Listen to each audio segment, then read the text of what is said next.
7.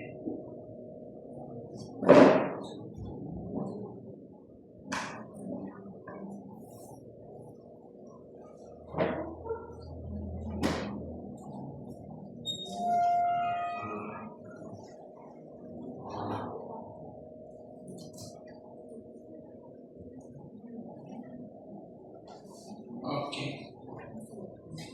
So let's come further. Salamat, Ginoo. Salamat sa halangdo ni mga presensya. Salamat sa kalabaas ng bihatag kanamo na karon taknaa kami padayon magtuki sa imong pulong. Ang Espiritu padayon nagadasi karon taknaa tagay kami dugang malamdag pasagta kami ug tagay Ginoo kini og koneksyon sa amuang realidad sa karon. Help us to see the relevance of this topic, the significance of this topic in our current reality, Lord. So we just submit ourselves to you, and you may bless all throughout the duration of our time of study. So we return the honor to you, Father, in Jesus' name. Amen. So atong tan-awon din maong study na to. Nana to sa number 2, no? Kung atong tan-awon sa chapter 7, diniscuss natin yung 144,000, yun ang first na segment na atong gitan-aw. So yung 144,000, give us the reference explicitly or clearly to the Jewish nation, the 12 tribes of Israel. Now in the near future, these are part of the remnants. Sila yung mga nabilin na iandam sa Ginoo para sila mauwi padayon na mag-spread out sa gospel. Part sa plano sa Ginoo sa remnant is to save them. Luwason sila sa Ginoo. Sa ila magpuna ang paghikap sa balang espiritu. Unya, yung 144,000 as part of the entire remnant will continue to spread out the gospel of the kingdom. When we say the gospel of the kingdom, it has to do with the coming of Christ to reign, to rule and to reign for 1,000 years. This gospel of the kingdom is very much applicable to them because of that promise that from the line of David, somebody will come and he will continue that line, the throne of David. Yun ang promise sa nation of Israel. But part of that gospel of the kingdom is very important, is the language of the new covenant of salvation. Akong usbon inyong kasing-kasing, tagaan tamong bagong kasing-kasing, o akong ibutang balang espiritu na po diha sa inyong kasing-kasing. Yun ang Joel chapter 2. Napa na siya direct connection sa future, sa Jewish community. Yung language ni Ezekiel sa chapter 36, 26 to 27, that is the language of being born again, regeneration. I will give you a new heart, an obedient heart. Your heart of stone that is so stubborn, I will soften that heart, and I will change that heart to cause you to obey me. And I will empower you, give my spirit to dwell in you, magpuyo sa inyong kasing-kasing. Muna idea diha. And so yung language ng conversion, ang language ng born again, kauban na siya. And that is why the gospel of the kingdom is also the gospel of grace and the gospel of Christ. Okay, kung balikan ninyo yung atong study, yung mga 2 years back, 2 years ago, emphasize na po ka namin, the gospel of the kingdom is the gospel of salvation, the gospel of grace, and the gospel of Christ. Klaro na siya. So din mao ni siya, ay ako nag-emphasize na nung kinahanglan na ay mga Jewish recipient, partner siya sa fulfillment direct sa ilahan. So we're done talking with the 144,000. They were like Paul, or they are like Paul, kapareho sila ni Pablo, and probably they're all celibate. They have the gift of celibacy, and their focus is simply to spread out the gospel. Magwali lang sila. Now let's proceed to the next major segment or part of this chapter in our study. Ang focus na nato karon na sa the multitude, no? Atong tanawon ka na karon. Okay. Ito na ta sa number 2. The believers of the tribulation. The believers of the tribulation. Verses 9 to 17 of chapter 7. Now, kung atong tanawon sa atong Bible, buot na akong basahon sa ato kini, no? Para natay idea ani sa maong pagtuon nato.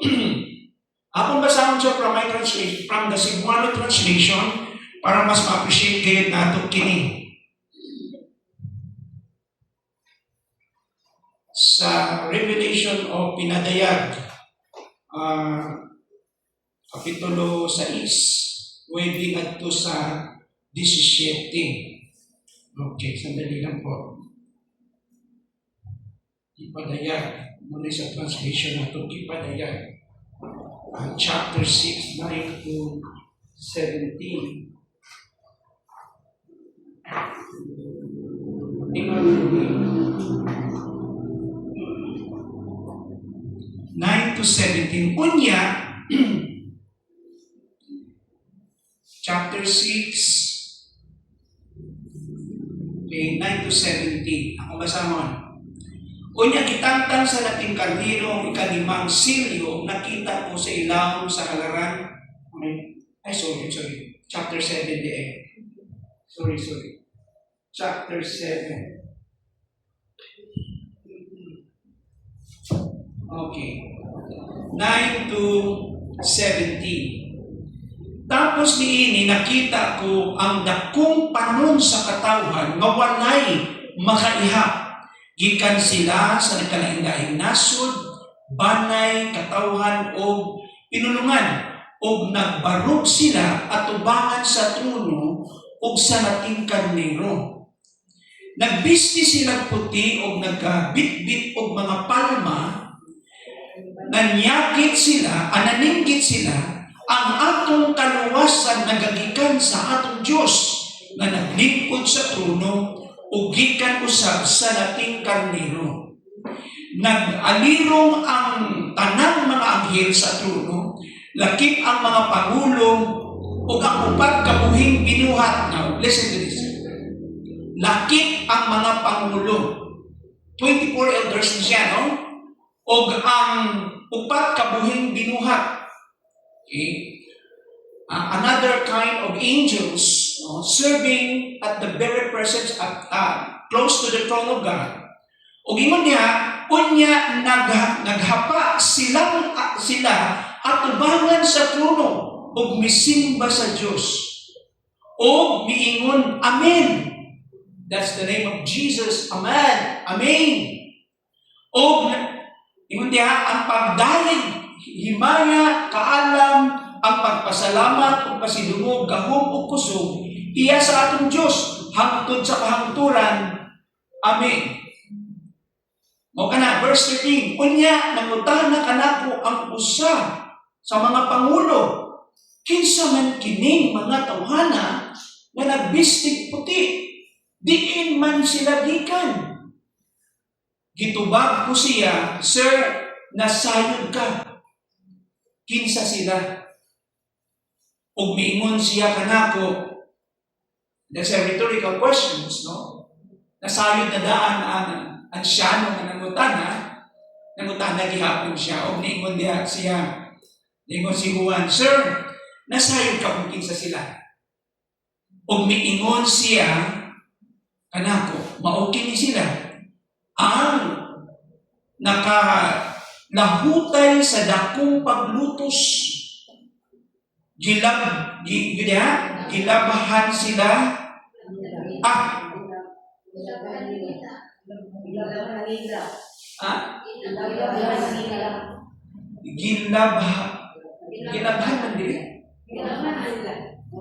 gilabahan nila ang ilang mga bisti. Ito symbolic niya.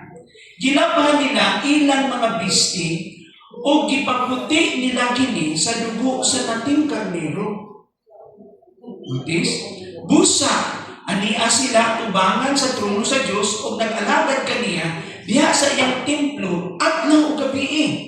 Siya naglipod sa trono, manalipod kanina, pinaagi sa iyang presensya.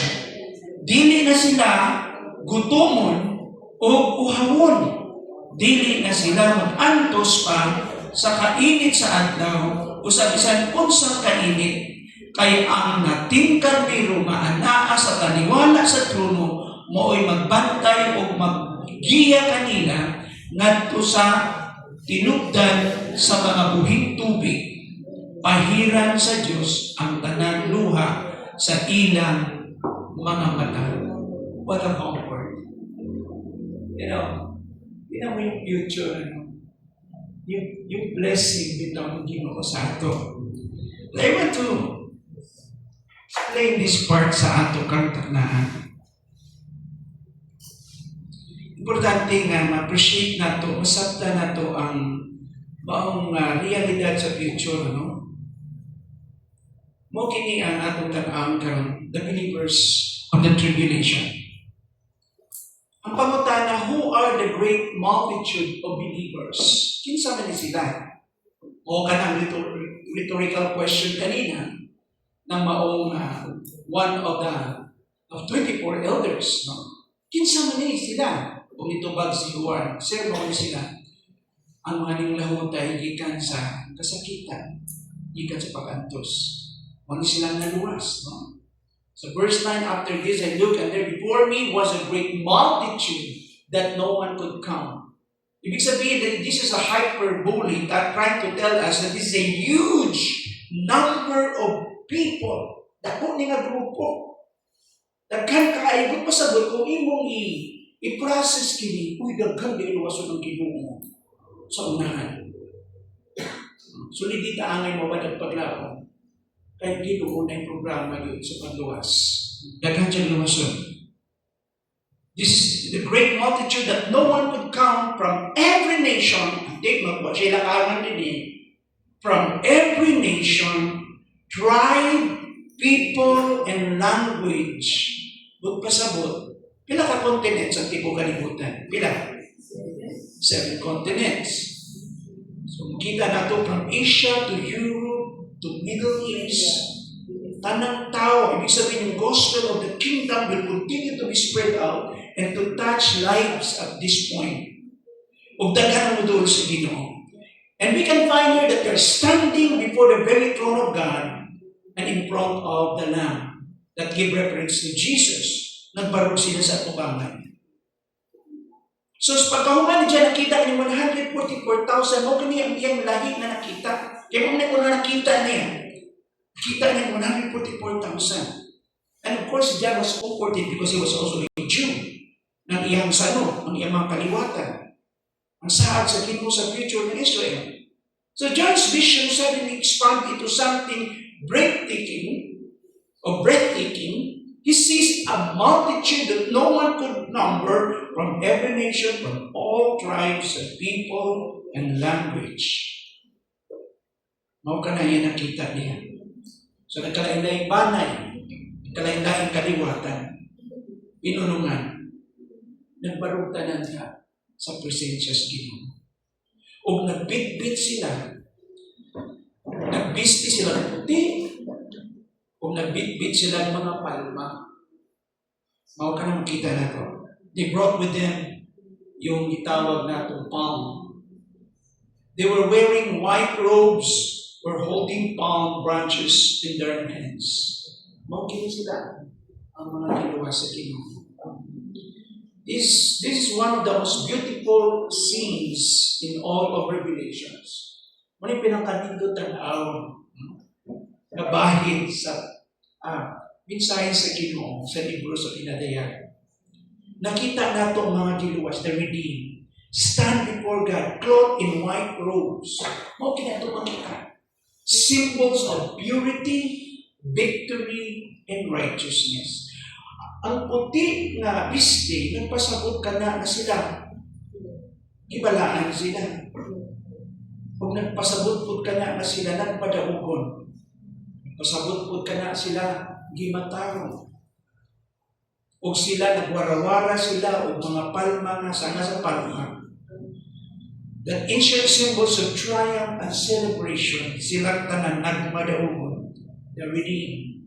And this believer came out of unimaginable suffering. Grabe ilang giagian kasakitan dito sa gitawag natong panahon ini sa maong tribulation. Many were persecuted, daghan sa ilang gilutos, put behind bars, prison, nagutom sila, they were into starvation, disregarded, rejected, despised, martyred. Yet now they stand victorious before the throne. Sige ito na sa ato. Na ang destiny ng mga believers is always a what? Is always a victorious destiny. We are triumphant. Kaya nga sinasabi ko, we are destined for the throne. Pag ikaw, tinitingnan mo yung realidad ng present, if you will not connect your present reality to the future eternity, mahimong nipis ang imong panlantaw. You will be shallow and narrow o maluyahan ka. Why? Because Paul tells us in 1 Corinthians 15, kung among paglaom, dinidiinin kalibutan na lang. Kung wala kami kinauman sa bigas. Kung si Kristo wala na ba naulikan sa kamatayon, di magpabiling yapon kita sa atong mga sala, ingon si Pablo. O unya, kami mga baka kung magwawali, o walay paglaom ka na to. But since Christ has been raised from the dead, therefore we have this hope, this blessed hope of His return, of His appearing. And that is why, si Paul, we have to connect that. That's the implication. You have to find connection. You have to interpret your present reality in connection to the future. Nagaani mo siya ang interpretasyon. Kaya nga naman, walay Kristohanon na defeated. Walay Kristohanon na ildi. Kitang tanan, part of the process, magpadayon kitang ulambo sa pagtuo. Yes, lisod usahay, pero na ang gracias dito. The Bible tells us, we have the example here, that these people became victorious. Now, karon, balikon ko. Usa kini kanabing matahong nga talan-awon sa tibuok libro sa pinadayan. Ang mga tinubos na tindog at tumangan sa Diyos na nagsulog o puting mga pupo, mga simbolo sa kaputli, kadaugan o pagkamataro. Nagwarawara sila o mga sanga sa palma, ikinikaraang simbolo sa usa ka nagdaog o ingon diha sa pagsaulog sa pagsilibrar sa maong kadaugan. Kini nga magtutuon nakaagi og dili matugkad nga pag-antos. Daghan kanila gilutos, gipriso, gigutom, gisalikway o gipatay tungod sa ilang pagtuon. Apan karon nagtindog sila nga madaog na tubangan sa trono sa Diyos. Verse 10, they cried out in a loud voice. Silang tanan naninggit sa maong tingog. Ang kaluwasan, iya sa Diyos na naglingkod diya sa trono o sa karnero o sa kordero. Salvation belongs to our God who sits on the throne. It means He is in control, He is in power, He is sovereign. Gamahanan siya. He's sitting on the throne. Naa siya sa ipadayon na naghari and to the Lamb. Mo ka ng ilang pagdeklara. Alam mo, ang pagdayeg nila tanan, parang giingon nila sa ato, wala ni amo. Salvation belongs to our God. Amen? We don't have any claim. We are not entitled of it. It belongs to God and to Christ. Ila ang kaluwasan. So their cry fills heaven. Salvation belongs to our God who sits on the throne. Their suffering is not destroyed, or did not destroy their faith. It purified it. Ang ilang mga kalisdanan, kasakitan, nagiagian, dili nakapaluya o naguba, nakapagguba sa ilang pagtuo, kinihinuon, ningkutli kanila. Ang lesson bitaw ano? Kalisod bitaw nato mao sa yagian, ay purpose ang Diyos bitaw. Dili purpose sa Ginoo nga i-discourage ka. Muna yung language ni James sa chapter 1. The word parasmus, or trials and testing, simply to test our faith, to develop perseverance, aron mamunga tayo, pagkamalaho tayo, o kinahanglan pagkamalaho tayo, mahigpit ang paglihok ni Ana sa atong kinabuhi, aron mahimo kitang mga tao mahigpit, dili makuha, mature people. So, ang purpose ana para sa atong pag-uswag. Napadayon ta. Verse 11. All the angels were standing around the throne, around the elders, and the four living creatures. Sige, buhat na ining tanan manas langit. Pagsangyaw na, pagsinggit na sa dakong panon sa mga giluwas sa Ginoo, nga nagdaig na ang kalawasan iya sa Dios, gikan sa Dios, o sa Kordero. Ang tanang naa dito, ang mga anghel, ang mga ansyano, o ang upat kabuhing binunga. This special kind of creatures, angels, a different kind, silang tanan. They fell down on their faces before the throne and worship God. Hindi nga na expression nila tanan. Alam mo mga igsoon, makita nato din yan, image pa lang sa langit. Heaven is full of worship. People is defined by worship. Ang mga tao dito, kasimba sila sa Ginoo. And this is natural. Every time imong tagaan pa si dumog ang Ginoo, kasunod ang expression, ang pagsimba. Alam mo yung paghapa nila, they fell face down. Siyempre si John, ini-interpret niya ito sa reality ng kultura ng mga Hudyo. Kabalo mo, paano ang isa ka Hudyo maluwag? Ang iyang downward, nakahapa sa yuta. Still face down. Ingana sila. Pag nagsimba sila. Amen? Yan ang gidahay kang Ginoo. Usahay, problema kita sa worship ka nun. Ang temptation sa utang kanta, ganini. Pag-ring sa cellphone, wala na. Usahay mong God kaya ang temptation mong Ginoo, di mo na itong kita, no? Amen? Di mo na itong makita ang Ginoo, kaya na, sakta na ni Lord. Alam mo sa langit, seryoso kung kaya mong butangan. O gani, usahay pag nag-announce without time, flash na lang. Flash na ito yan. Turn off your cell phone or put it into silent mode. Yung problema kay ganda ko sa internet. Very tempting, no? Sa gasimba, musay trip ka, usay, mag-internet ka pa. Nakabalogin mo anak. So, alam mo mga igsoon, hindi grabe, no? They worship the Lord. Alala yung topic na ito sa Bima Judgment. Yung corona nila, ipangkuha nila yung Stephanos Crown, the Victor's Crown. Kung ilang ginapay sa trunos Ginoo, nagpatihapa sila. Kasimbolo siya nga, Lord, kining among mga kapuki, ang imong gihatag ka na mo nga reward, tungod sa among pagpalingkamot o pagpugi, o pagkamusinutanin ka nimo, among gibalik sa imo ang tanbuhon o himaya. Not because of us. So the more we receive reward, the more God is being honored.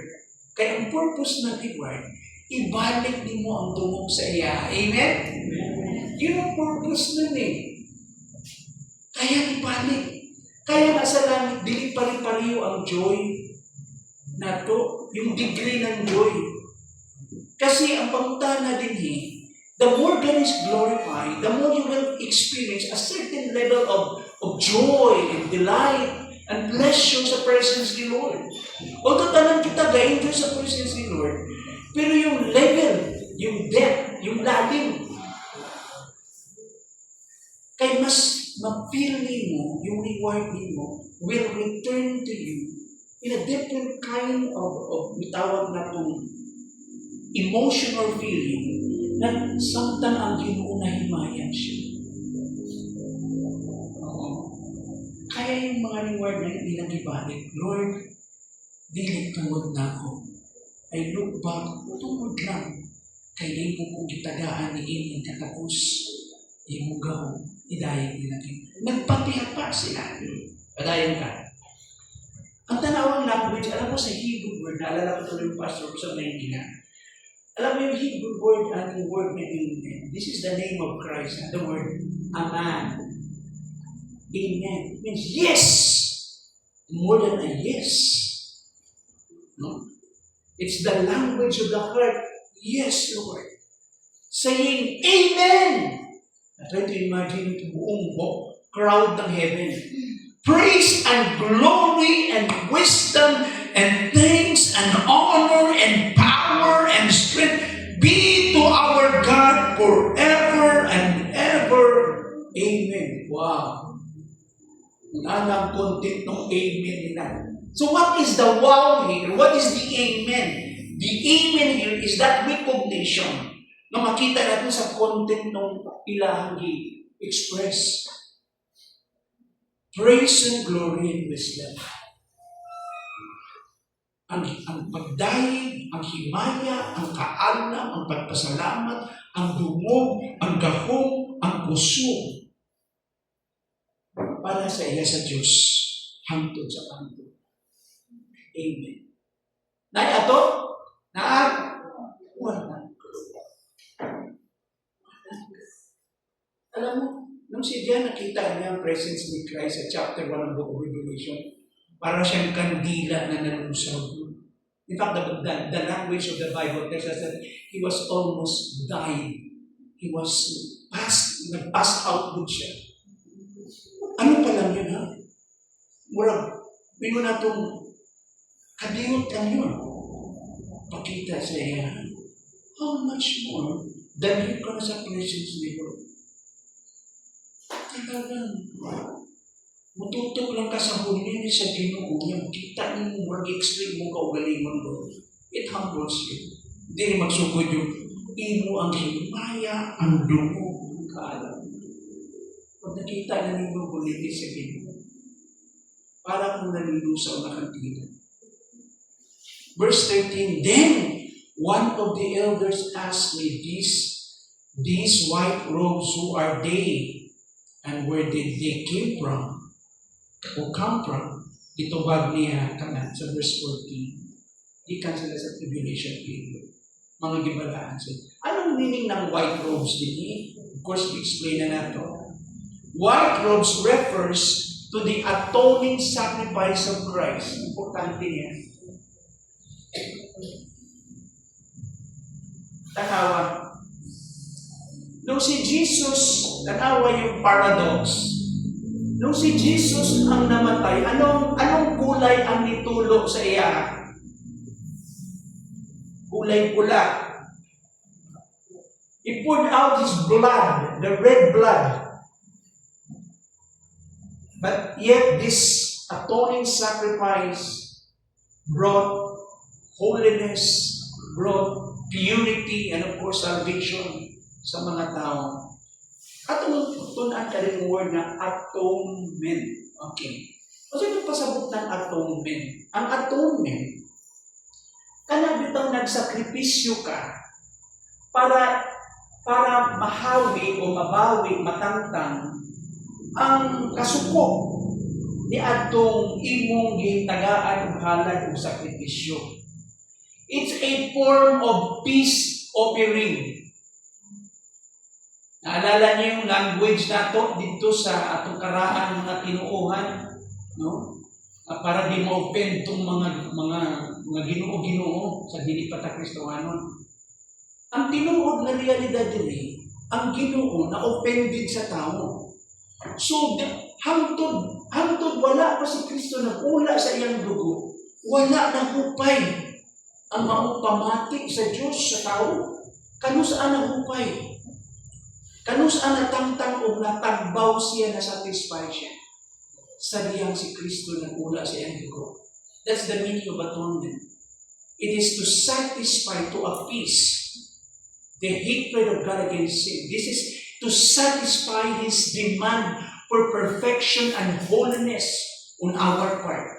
And the demand of the law for holiness and perfection. Walang makabayad na.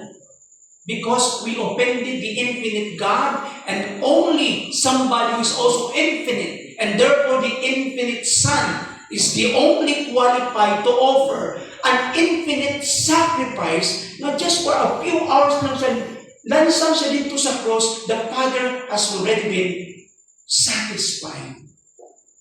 Ingon ko nga, kung kita ang ilansang sa cross, dili matagbaw Ginoo, kay dili ka qualified. Bisag barbecuehon ka, sunugon ka sa impyerno, all throughout eternity, dili matagbaw ang Ginoo. No one can satisfy the Father, only the Son. The perfect sacrifice of the eternal Son. Kaya dapat maintindihan natin yung lalim ibig sabihin ng atonement. This is only not to satisfy Him, but this is a payment for a ransom. We are being slave to sin. And God requires us to pay a ransom, a payment, bayad. Dili ta nakautang sa yawa. No? Asa ta nakautang? Sa Diyos. Kaya ang white robes, this is the heart of the gospel. Naintindihan nyo? Ito yun. Wash in the blood of the Lamb. Yun ang idea ng white robe. One of the elders explained who they are. These are the ones coming out of the great tribulation. That they have washed their robes and made them white in the blood of the Lamb. This is the heart of the gospel, the blood of the Lamb. Nahimo silang putli tungod sa dugo sa Kordero. Verse 14. The heart of the gospel. Ang sala mo'y nagmansa sa katauhan. But the sacrificial death of Christ cleansed us completely. Or cleanses it completely. Though the imagery sounds paradoxical, robes washed white in blood, asa ka makakita na ang puti na bisti, na limpyo siya, na putli siya, na puti siya, nang gigamit panghugas ang dugo. That is paradoxical, a contrast. No? Ang idea naman niya, iputli ang atong mga kalag. Ihugasan ang atong mga kalag, mga igsoon. It is beautifully pictures the atoning sacrifice of Christ, of Jesus. His blood purifies sinners and reconciles them to God. Ang iyang dugo, mao'y nagputli sa mga makasasala o mao'y ni panaghiusap ngadto sa Diyos. Their salvation was not earned through suffering, it was purchased through Christ. Ang ilang kaluwasan, dili kini nakuha nila, pinaagi sa ilang pag-antos. Kung dili kini, it was purchased, ripalit kini, pinaagi ni Kristo. Si Kristo ang nagbayad. Kaya, tanawang language ng salvation. Yes, salvation is by grace, but grace is not cheap. Because, it was being paid by the precious blood of the eternal Son of God. Sa ato, libre. Pero it doesn't mean libre sa ato, wala siya'y bayad. Na ay nagbayad. What the idea niya mga igsoon? Now, the believers are washed in their robes. Revelation 19 verse 8, salvation's cleansing is in view. The emphasis is the blood of the Lamb sa Titus 2, 11 to 14. Akong basahon. For the grace of God that brings salvation has appeared to all men. Kaya ang grasya sa Diyos na nagdalang kaluwasan, din abot sa kanang katawan. People of all races and all kinds of people, rich and poor, free and slave. Ingon diha, big or small, all types, all kinds of people, all kinds of races. Salvation has appeared to all men. And this salvation teaches us, this is something to be taught.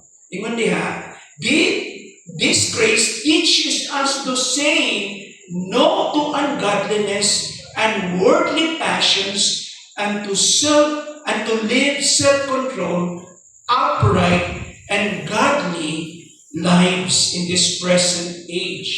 Kini kuno nga grasya, nagtutlo ka nato, mubalibad sa pagkadili Diyos nun, ug sa mga kalibutan ng mga pangandoy, ug kini usa nagtudlo ka nato nga magkinabuhi nga adunay pagpugong, matarong Diyos nun nga kinabuhi niining maong panahona. Mauna mo na igso, nagkinabuhi kita na unsa man na nagsubay sa Ginoo tungod kay ang grasya mismo sa Dios niabot ka nato. Saan may bawal sa indication lang tao nahikap sa grasya sa Diyos, mausap siya. Amen? Magmasinugtanan siya. Gikan sa pagkadili Diyos nun, mahimo siyang Diyos nun. Mubarog siya. Bisa na yung pagluto sa pagsulay. Makabato na siya pagpugong sa kaugalingon. Mahimo siya mataro. Hindi siya perfect kay prove yung kinabuhi. Tanawang Titus 2:13-14. Samtang kita nagpaabot while we wait for the blessed hope, ang pag-abot ni Kristo, the glorious appearing of our great God and Savior, Jesus Christ. Now listen to this. Kining Titus 3:13, emphasize dili lang yung pagbalik ni Jesus. Kung dili yung nature ni Jesus, kinsa man ning si Jesus nga mobalik. He's our great God with a na conjunction, God and Savior, Jesus Christ. Nakuha nyo? So our Savior, our Lord Jesus, is not just a mere Savior. He is God. O makita nato din yung mga igsoon, samtang kita nagpaabot. Now nga nun, verse 13, sumpay naman na siya sa 12. But pasabot sa verse 12, naglakaw kita na masinugtanon sa Ginoo. Naglakaw na kita nga balaan. Morning nature ng mga tao nagatubang sa trono sa Ginoo. Now unya, ano diha, samtang nagpaabot kita, mo nang atong kinabuhi sa verse 12. Verse 14, si Jesus na may gisgutan sa verse 13, na atong gipaabot, gi-emphasize pa niya. Our great God and Savior Jesus Christ, who gave Himself, very specific. Ngayon mo natin siya manluluwas. Tungod kay, verse 14, iyang gihatag itugyan ng iyang kaugalingon, who gave Himself for us to redeem us from all wickedness and to purify. Ito na. This is yung language ng purity. No? To purify for Himself a people that are His very own, eager to do what is good. So, kinsa nagputli ka na to? Kinsa naghatag ka na to bisting puti? Kinsa nagputli sa atong mga konsensya, sa atong kasing-kasing, sa atong kalag, sa atong katibok ang pagkatao? Kinsa nagputli? Pinaagi sa iyang dugo. Yun ang language ng gospel. Natanaw mo rin siya verse 5. Ingon din. O gikan kang Jesucristo ang kasaligang saksi, the faithful witness, ang unang gibanhaw na mausap, ang nagmando sa mga hari sa kalibutan. Kita niya o pinaagi sa iyang dugo. Take note, pinaagi sa iyang dugo. Giluwas kita niya sa atong mga sala. Kaya nga, iword na dugo. Okay? Yung sinanimos na siya sa word, pinaagi siyang kinabuhi. Pinaagi siyang kamatayan. Pinaagi sa iyang dugo. Yun ang idea niya.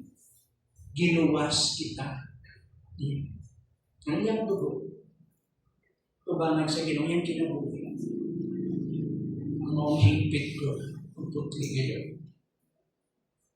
great multitudes of believers in Revelation 7:9 to 15 are the tribulation saints. Sila yung mga gibalain sa ito. Tanaw mo ba, my friends? Di na ko ibasa na. Revelation 6:9 to 11. Mo sila itong unang gisgutan ng nangagi yung mga martyrs. Remember, yung mga martyrs, kauban sila. Mga reference ipakita din. Nagbisti sila o unsaman. O puti. Tanaw verse 11. And each of them was given a white robe, and they were told to wait a little longer until the number of their fellow servants and brothers who were to be killed as they had been was completed. Di mo diyan, itagaan sila puti na unsaman? Robe o sige, robe sa Binisaya. Bisti sa gina nila. Gasimbolo ko sa pagkaputi ni ini. So samtang ang panahon sa damong kasakitan, mahimong panahon sa paghukom o pagbubo sa kapungot sa Dios, batok sa mga tao nga wala mo tuo, mahimo usab kini nga panahon sa walay kaparis nga kaluwasan ug dakong ani sa mga kalag gikan sa tanang nasod, sa tanang kaliwatan, sa tanang katawhan o pinulungan. Ang tanang pundok sa katawhan sa kalibutan, busa adunay dakong espirituhanong pagpukaw ug daghang mga tao ang makapig ngadto kang Kristo niining panahon. Ug sila gitawag nga mga magtutuo sa panahon sa dakong kasakitan. Mao kini sila mga igsoon ang atong makita niya. Ano sa prinsipyo dito sa ato? Principle number 2. The gospel will continue to move forward until Christ returns. Check out pa sa bawah. Ang Ebanghelyo padayon siya ipakaila isangyaw hangtod sa pagbalik ni Kristo. Tanawa ang language ng mission. Alam mo, nung una hindi na umasabtan, bakit yung mga scholars ng Dallas, kinukunik nila yung gospel, no? Yung labi na yung, pag pinag-aralan mo yung the Lord's mandate to make disciples, pag-aralan mo yung Matthew chapter 6, yung the beautiful attitude of the people in the kingdom, dili siya gusto karon na siya connection gapon sa future. In the millennium. Ya, atong tanaw din una yung value ng gospel. Tanaw, Matthew 24 is about tribulation period. Tanaw during the tribulation period sa Matthew 24:14. And this gospel of the kingdom will be preached in the whole world as the testimony to all nations. And then, what is the outcome? The result? The end will come. Kano sa mabutang katapusan? Sa dihang ang Ebanghelyo sa paghari sa Ginoo ipaambit sa tibuok kalibutan. Kano sa gani? During the tribulation period. That is why the gospel will continue to move forward until Christ return. Sa pa, tanawang Matthew 28, yung language ng making disciples. Tanawang huling habilin ni Jesus, pangutan ng tanong. Yung parting instruction ni Jesus, asa ang site mo? Bago siya kahit sa lahat. Na sila at the what? At the Mount Olive. How many disciples witnessed the appearance of Christ? Yung last na appearance niya before the ascension. How many? 120 disciples. What was the promise of the two angels who appeared pertaining or regarding to the ascension of Christ? Kung sa instruction sa Dokang Angel. Ganun galat taman mo niya. Sa samang nakita ninyo nga siya gikayab sa langit, sa maong paagi, mo balik siya na makita ninyo. Niining, asa dapita? The Mount Olive. So kung saan si Jesus nigikan, dito po siya mabalik. Kung sa parting instruction niya, bago siya nagkayap sa langit. Ito yun. Matthew 28:18 to 20. Then Jesus came to them, the 120 disciples, and said, all authority in heaven and on earth has been given to me. As the God-man, the Son who came into the body, into human form, ang Diyos na nagkatawang tao, nagpakatao. All the authority of heaven and on earth has been given to me. Therefore, this is the conclusion. Kay naa na sa ako ang tanang gahom. Now, I commission you, busa. Therefore, go. Anong idea ng go? Ingon ba niya? Stay. Wala naging stay. O tingin ba niya? Go. You have to spread the gospel. Reach out people. Padayon mo isang yung balita. Ayaw pagpuyo sa lugar lang. Abutin mo, kutob sa mga maabutin mo yung mga tao na may relasyon, connection, part ng imong network. Mapa-social media, or on-site, or high-site, o sa padiha na site. Diba? Go! And what is the main emphasis? The going is not the overall mandate. The overall command is not the going. The overall command is to make disciples. Tala yung responsibility. Make. It carries the implication of what? What's the implication din? Time. Efforts. Resources. Kasama din sa devotion.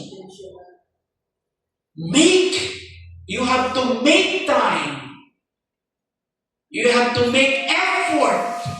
You have to make it happen.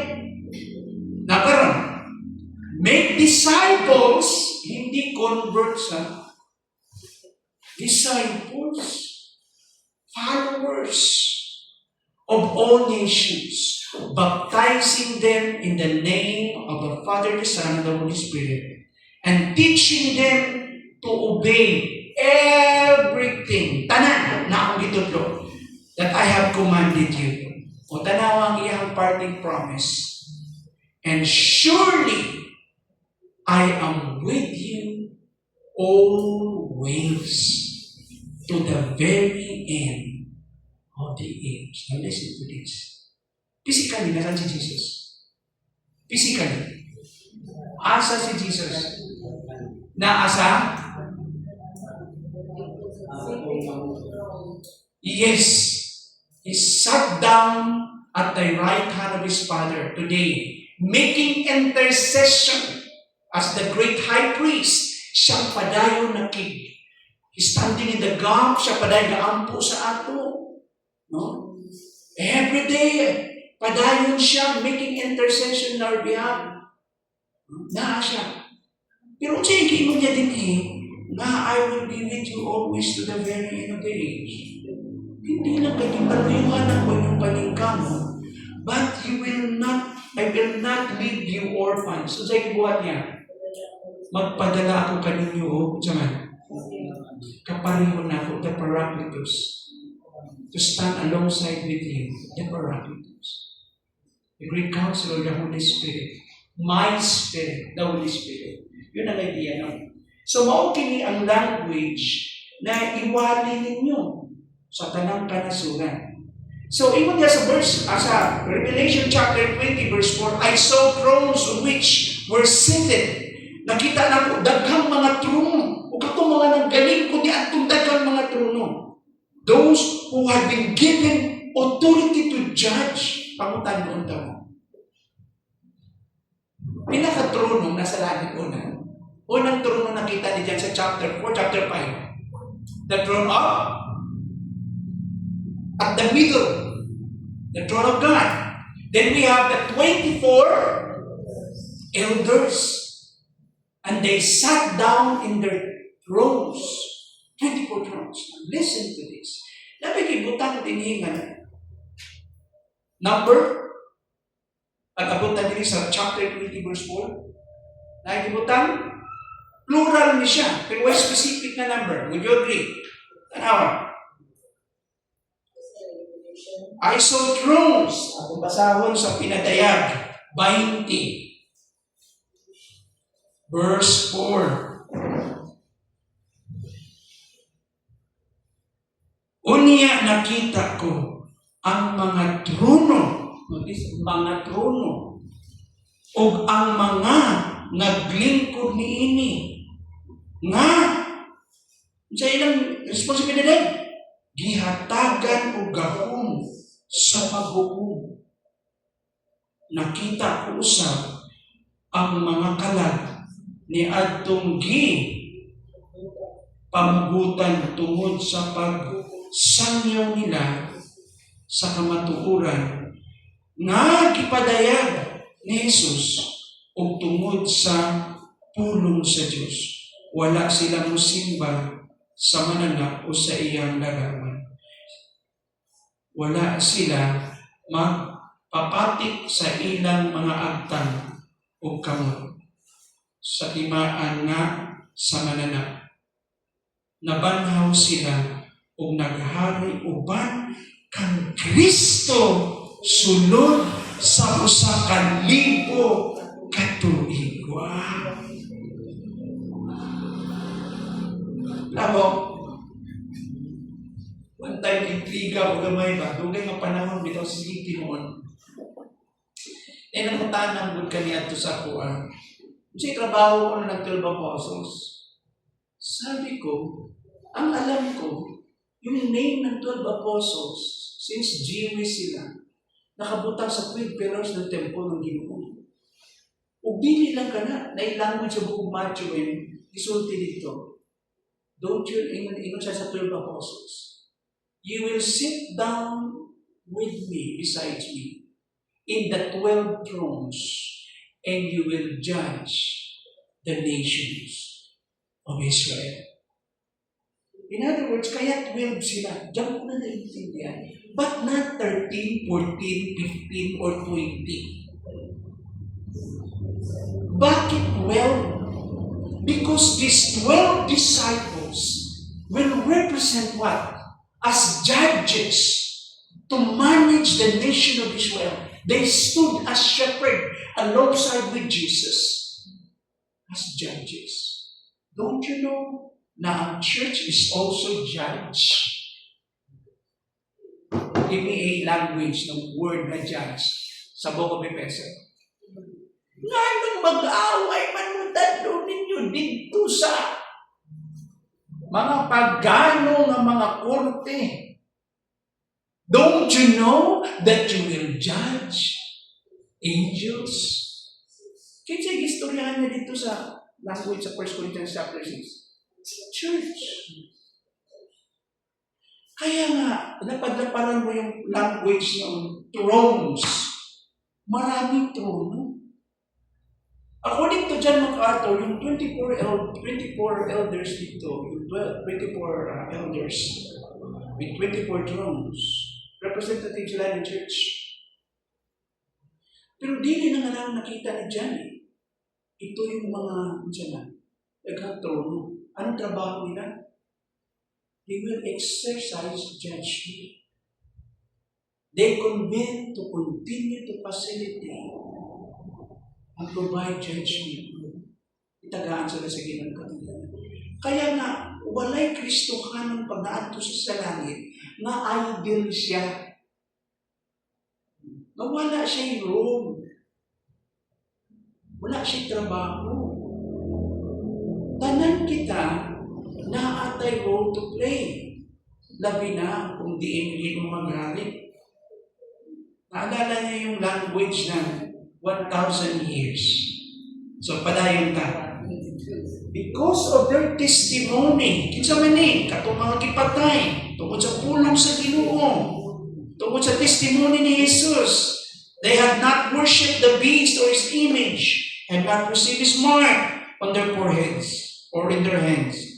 They came to life. So, na ay resurrection. Ano sa aman eh? Prior to the 1,000 years. the second coming. They came to life and reigned with Christ 1,000 years. Pero gipukusan din yung multitude na yun na sila mga nangaluwas. So what is the meaning of the believers holding palm branches in their hands? Ano sa meaning ng palaspas? Ha? Alam mo, anong illustration ni dyan? Pag kita mo yung mabasa na wala tayong language ng kultura nila, di ka nyo ma-appreciate. Palaspas. So what? Palaspas. Palma. Pero sa ilaha, dako di kalabutan sa kultura nila. Kaya kung nagbabasa ng Book of Revelation, Hudyo, ito yung, this will find connection sa ilang, sa ilang Jewish festival, sa ilang mga Jewish celebrations. So in ancient times, they were associated with celebrations, including the Feast of Tabernacles. Sila lukay. Kining gitatong palma. Mo ni mga references, di na kumato dito. But pasabot na siya connection sa ilahang celebration. O ang celebration ng nila is always an expression of worship. Remember the Levitical practice. O yung mga festivals nila is always an expression of worship. So symbolic kining palma. Tanawa ang Leviticus 23 verse 40 to 41. On the first day, you are to take choice fruit from the trees and palm fronds, leafy branches, and poplars, and rejoice before the Lord your God for 7 days. Part ng celebration. Verse 41, celebrate this as a festival to the Lord for 7 days each year. So kada tuig, mugahin sila usa ka semana, 7 days just to celebrate the Lord. Mudayig sila, musimba sila, o naa sila yung mga dala ang mga prutas, gikan sa kahoy, o kining kitang lukay, itong palma. Sa Nehemiah 8 verse 16 and 17, so the people went out and broke back branches and built themselves booths on their own roofs and in their courtyards. Now listen to this.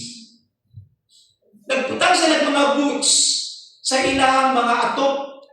Ang balay nila dili pareha sa ato, ha? Parang mga building, mga bricks yun eh. So pwede ka maglakaw-lakaw, magdagandagan sa ilahang atok. Pwede ka mag-hay-hay sa ilang atok. Kay flat ang ilang atok. Murag gitawag na itong mga murag. Ang panday nila, murag mga mason. Kasi bricks man ang ilahang mga balay dito. Dili para ini. So, pag-ingon din so the people went out and broke back branches and built themselves booths on their own roofs. Sa ilahang atok. And in their courtyards, sa ilang natag, in the courts of the house of God, and in the square by the water gate, and the one by the gate of Ephraim. So very symbolic kining tanan ng libuhat. And the whole company that had returned from exile, ito na, malipayon sila. Kasi naghatag nila og kagawasan, na makauli sila. Who's the king? Artaxerxes. Okay, sa time of the Persian Empire. So the whole company that had returned from exile built booths and lived in them. And from the days of Joshua, son of Nun, until that day, gikan pa lang sa time na yun, kasi-celebrate na sila. Gikan sa kay Joshua, the son of Nun, until that day, the Israelites had not celebrated it like this. And their joy was very great. Why? Because they returned from exile and they received their liberation, ilang kagawasan. And they celebrate. And guess what? Kung sa'yo mga gipangdala nila sa verse 16, while they celebrate, sa'yo ang kadaugan? Mga lukay. Yan. Tanawa sa time ni John. Tanawa natin sa New Testament. John chapter 12 to 13. On the morrow, a great multitude that had come to the feast, when they heard that Jesus was coming to Jerusalem. So daghan nagkumbing ang mga tao dito sa Jerusalem, kaya na ay umaabot na festival nila. Remember, isang festival yung umaabot. Yung ba, nung si Jesus may bisita, very timely. And verse 13, kasi gibuhat nila, nakita na si Jesus. Verse 13, actually magtingala bitaw kaaning panahon na, nagtatanaw na sila lukay daan. Kasi part na sa ilang regular na celebration. Normal na sa ilang magdala og lukay. Now, very timely karon ang Ginoo ni sulod. And this is the Jerusalem entry. Ito yung fulfillment ng Nehemiah. Yung 400, gitawag to 483 years. Oo, ito yung fulfillment niya, papasok siya sa Jerusalem entry. O tanawin din took the branches, kita mga nagkuha branches ni ini, ang multitude, no? Pagkadumog nila na si Jesus, it was coming to Jerusalem. Kasi gibuhat aning multitude, yung mga tawhana. They took, of course, the branches of the palm trees. Hindi takan siguro tanong sa ilang lugar anil. Siguro kung wala tanong ng palm trees na lubi, baka lubi na ikuha, no? So, may applicable sa ilaha. Palm trees, and went forth to meet him and cried out. Tanawa yung language lang. Hosanna! Blessed is he that cometh in the name of the Lord, even the King of Israel. Kininatay, ginag-welcome ang Ginoo. They thought na si Jesus na sunod na ruler doon, na magpatumba sa Israel, ang political figure. Kaya lang putob lang sila sa political figure, nalimutan sila. Christ is the anointed one, the Messiah. Putob lang sila dito. In fact, si Jesus nagilak later. Jesus wept. If they would only knew this very day, that deliverance has come. Ang Old Testament prophets, sige siyagit kanito. Behold! Diba? Behold! The Savior will come. The Messiah will come. Pag-abot sa New Testament, lahi na. The Savior, the Messiah, has already come. If they only knew that very moment of Christ's visitation, wala sila kabalo. Pero ito makita natin, nagdala sila ng mga lugar. Nag-celebrate sila. Kaya lang din yung mga nag-celebrate din, nangaluwas ba din? Pagkatad na ito. Nangaluwas din. Ha?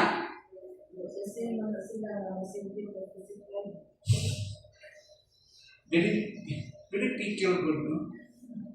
Kadiyot lang, pagkahuman nila, Hosanna! Crucify him later, pila days, crucify na si Jesus. Dati sample dahil na regular practice nila nila. In heaven, mo ito nakita sa multitude. Chapter 7, verse 10 of Revelation. Salvation belongs to our God. Salvation is the theme of their worship. And they recognize that it comes only from Him. Pagtan ng tampalin. Unsay tema, unsay subject, unsay direction, treatment, or content of their worship in heaven. Is always salvation. It's always the gospel, salvation. Yun ang content ng kanilang worship. Muna makita natin kay my soul. Principle number 3. Many will be saved even in the absence of the church in the judgment day. Ano na kayo magkukuha? Because this is after the rapture. But many will be saved. Multitudes. Verse 9. Tanawagin mo din eh. Nag-awit sila o bagong awit. Takos ka.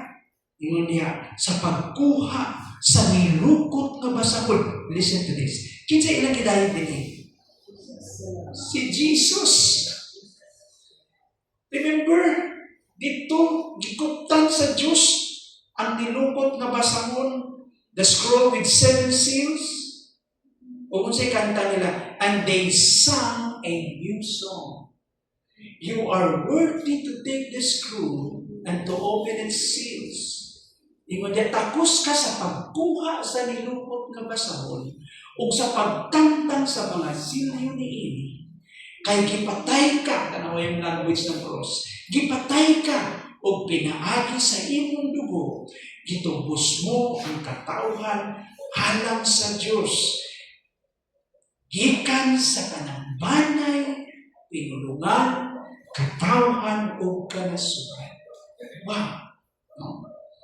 Nanong deserving man siya, nanong tapos man siya, tungod kay siya ang nagsakripisyo sa atong kaluwasan. Tapos ka. So, Lord, you have that claim. You are entitled to take that scroll with 7 seals and to open its seals. Why?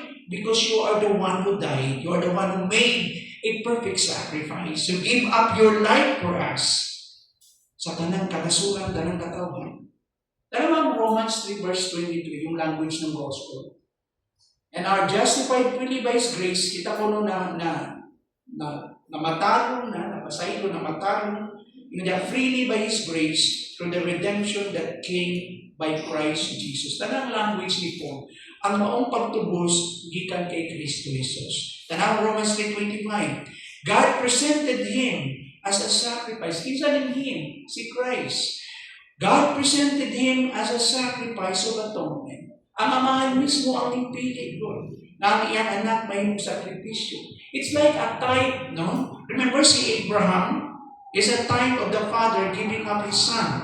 Abraham at the Mount Moriah, the same place of the place of Golgotha, that mountain range ng Golgotha, ng Calvary. Abraham in the past, I think nalasa sa Genesis chapter 21, di ba? Kung may nunduman ako, he offered his son Isaac. Makita na to. A typology, a type of the Father who gave His Son. Ingon niya, and God presented Him as a sacrifice of atonement through faith in His blood. Try to imagine, dili na ka mamuhat pa, dili sa inyong mga paningkamot, kung dili sa pagtuulan. No? Diha, through faith in His blood, ang imo lang tuuhan na siya namatay nimo. Pinaagi sa iyong dugo, kaya tugyan ka nimo. That sacrifice. And He did this to demonstrate His justice. Iyang iyong sakripisyo ng anak. Ano iyang ipadayag ang iyong justisya kay siya balaan na Diyos. Siya matanong na Diyos. And He cannot afford to tolerate sin. Somebody should pay the price in our stead, in our behalf, para kanato. And so He did this to demonstrate His justice because in His patience or forbearance, He had let the sins committed beforehand unpunished. Ang Ginoo nagpakita o taas na pagpaino. O dini makita na ito, itugyan ng iyang anak. Yan ang nakabasa na binisaya ni ini. Tanawa ang Romans 5 verse 9, kung karon naghihimo na kitang matarong, pinaagi sa iyang dugo. Di mo na, pinaagi sa iyang kamatayon, sa iyang kinabuhi, sa iyang kamatayon, sa iyang dugo. Labi na magayon, na luwason kita niya, gikan sa kasuko sa Diyos. Ito yung language why we are not destined to suffer the wrath of God. Why we are not chosen to undergo na dili tagipili nga moagi nga mudawat sa kapungod sa Dios. Why we are not condemned, why we are saved and not punished. Tungod kay unsa man giluwas kita niya gikan sa kasuko sa Dios. Ug karon naghihimo na kitang matarong pinaagi sa iyang dugo. Di siya naghimo na itong mataro. Ang Ginoo pinaagi siya kamatayon sa pagula sa iyong dugo. Labi pa gayon. Tanawa, labi pa gayon. No? Dili nang kaniyagi. Ingon niya nagi. Di mo matarong labi pa gayon. Nga luwason kita niya gikan sa kasugo sa Diyos. Their final blessings. Napamo. Wala na po tayo. Alam mo, basaw na ako ang first unta na blessing. Ito ang unang blessing. Then we stop na po din. The first blessing is the privilege of the nearness to God. Maduro sa Diyos. Pagkatan ng kamo. Malipayan ba ang langit? Tasa kamo. At we don't really be naghalangit. Uno ang kalipayan. Tasa kamo. Now, kamo. I-minus na ito ang Ginoo. Kung wala ang Ginoo sa langit, ay potitika lang yan. Magmalipayan ba na sa space, sa langit? Ha? It's the presence of God. The reason why, bisan sa kalisod sa kinabuhi ka mo, nagmalipayan ka because of the presence of God sa tuwa. These believers now stand continually before God's throne. Kano na sila kabarot-tubangan ito sa presensya sa Ginoo, serving Him day and night. Nangalagad sila, adlaw-adlaw, buntag gabi. What the world once rejected, heaven now honors. Kaya ito, ang kinsa man nga gilid-gilid, sa lipuan sa Ginoo, asa kalibutan, no? Makausap. Sa langit, kitagaw po si Ginoo. The greatest reward of salvation is not merely escaping judgment. Ang pinakadako nga reward sa kaluwasan, dili yung naadto ka sa impyerno. Balikon ko, ang pinakadako nga reward sa kaluwasan, dili itong naka-escape ka judgment o wala ka nakaadto sa impyerno, dili. It is being near God forever. Maduol sa Diyos. Naalala niyo lang si David. Tanaw mo pagtanaw niya sa ginas na shepherd psalm. Ay yung shepherd psalm sa chapter 23. The Lord is my shepherd. Therefore, I have everything I need. Diba? He makes me lie down in greener pastures. I have His abundance and provisions. He leads me beside quiet or placid water. Because He understands my limitation and fear. Nasayod sa mga kaadlo, nakasabot siya sa aking emotion. He leads me beside quiet waters, and what He refreshed my soul. In times of spiritual dryness, He restores my soul. He refreshes me. He makes me beautiful all the time. He refreshes me. And even though I walk in the valley of deepest darkness, I will not fear evil. Why? Because His presence is with me. Naalala niyo? His staff and His rod becomes my comfort. The rod that will also a protection against the enemy, against the wolves, against the robbers, is a sword of protection to me. And His staff that provides direction is a sword of protection to me. Your rod and your staff becomes my comfort. O ingon niya, and you anoint my head with oil. You refresh me. You bring comfort to me. In times of sickness, in times of weakness, you comfort me, and my cup overflows. Your mercy and your loving kindness shall follow me all the days of my life. Remember, reverse na yung language, imbis na will follow me, shall follow me. And that is emphatic. It means that is determinative, sure good na His mercies and His loving kindness shall follow me all the days of my life until I will dwell in the house of my God the nearness of my God is my greater good. Yan natin yung language niya. Importante. Sabi nga ni A.W. Tozer, I never leave my prayer closet, my prayer room, until God's glory breaks my heart. For me, prayer, time in prayer, hours in prayer is not important. It's the presence of God. It's the encounter with His presence that I will experience that His presence. Kaya sabi niya, I will not leave my prayer closet until God's glory breaks my prayer. And he called the psalmist, for the nearness of my God is my highest good. In Psalm 73, verse 20. That is why A.W. Tozer called was the man of God. Kaya kung naman importante sa iya ang presensya ng Diyos. Now listen to this. Hindi mo pa nakita ang Ginoong physically. Yes, He is Spirit. But in heaven, God will manifest Himself. Di po nga nakita. Nabati mo pa lang. Iba na yung pamati mo sa presence niya. How much more if you will stay in the house of the Lord, He is very present forever. That is the greatest reward of your salvation.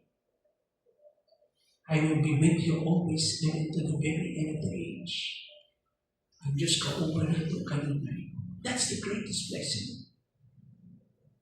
Kaya mga igsoon, kung saan mo agihan din sa kalibutan, they are not worth comparing. Sabi pa nga ni Paul, your suffering, they are not worth comparing to the greater glory that awaits you. Ang imong kalisod, dili na ikaw ikatati. Bisan unsa imong gian, bisan usahay mo bati ka, naib bisan usahay, notice, niagi ka, makainom ka na, nanong ikaw man, nanong ako man, nanong nanong man, sige lang. Dili na ikaw ikatandi to the glorious appearing that awaits you, the great inheritance that God kept, that God protected for you. Dili na ikaw ikatandi. Kaya nga sabihin ko, ang challenge ko palagi, including me. Mabuhay ka din 90 years, 100 years. Nausik ka mo ang opportunity na yan. Masay sukli na eternity, ayaw itandi. Bahala na di ka kaayo, wala ka aning ubang butang.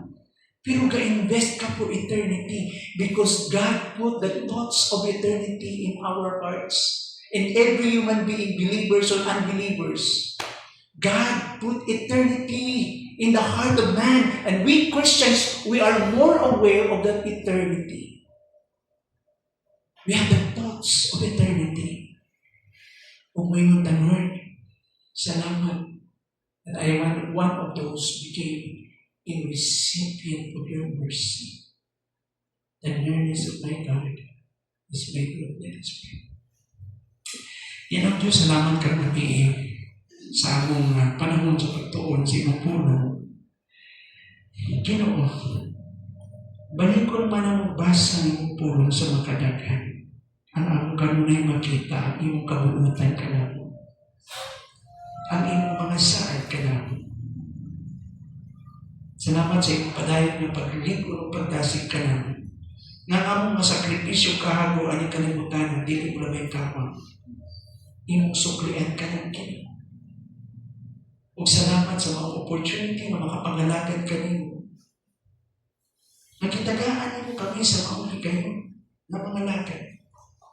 Kung namin kami laing pangitaon, Ginoo, manay-lain ang presensya. Your presence is enough for us. We are satisfied. For we find, Lord God, our highest purpose of existence is to be satisfied with your presence. Sige. Karang kagabi mo na sa akong pagpapauling, bitbito na mo ang inyong mga panalangin.